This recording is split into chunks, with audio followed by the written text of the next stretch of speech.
First reading.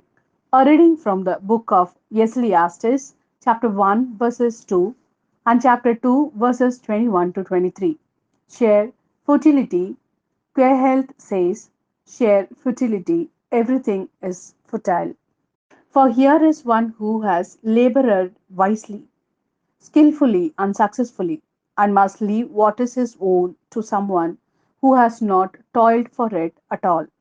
This is futile too and grossly unjust. For what does he gain for all the toil and strain that he has undergone under the sun?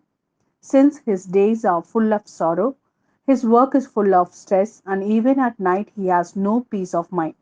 This is futile too. This is the word of Lord. Thanks be to God.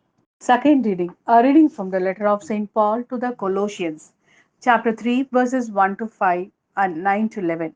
Since you have been raised up to be with Christ, you must look for the things that are above, where Christ is, sitting at God's right hand. Let your thoughts be on things above, not on the things that are on earth, because you have died. And now the life you have is hidden with Christ in God.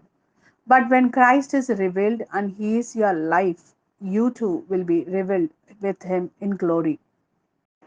That is why you must kill everything in you that is earthly, sexual vice, impurity, uncontrolled passion, evil desires, and especially greed, which is the same thing as worshipping a false God. And do not lie to each other. You have stripped off your old behavior with your old self. And you have put on a new self which will progress towards true knowledge, the more it is renewed in the image of its creator. And in that image, there is no room for distinction between Greek and Jew, between the circumcised and uncircumcised, or between barbarian and Scythian, slave and free. There is only Christ. He is everything and He is in everything. This is the word of Lord. Thanks be to God. A reading from the Gospel according to St. Luke, chapter 12, verses 13 to 21. A man in the crowd said to him, Master, tell my brother to give me a share of our inheritance. He said to him, My friend, who appointed me your judge, or the arbitrator of your claims? Then he said to them, Watch and be on your guard against avarice of any kind.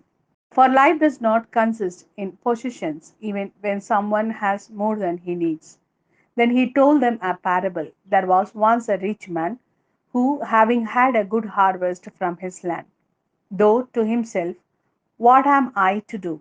I have not enough room to store my crops. Then he said, This is what I will do. I will pull down my barns and build bigger ones, and store all my grain and my goods in them. And I will say to my soul, you have plenty of good things laid by for many years to come. Take things easy, eat, drink, have a good time. But God said to him, Fool, this very night the demand will be made for your soul. And this hoard of yours, whose will it be then? So it is when someone stores up treasure for himself instead of becoming rich in the sight of God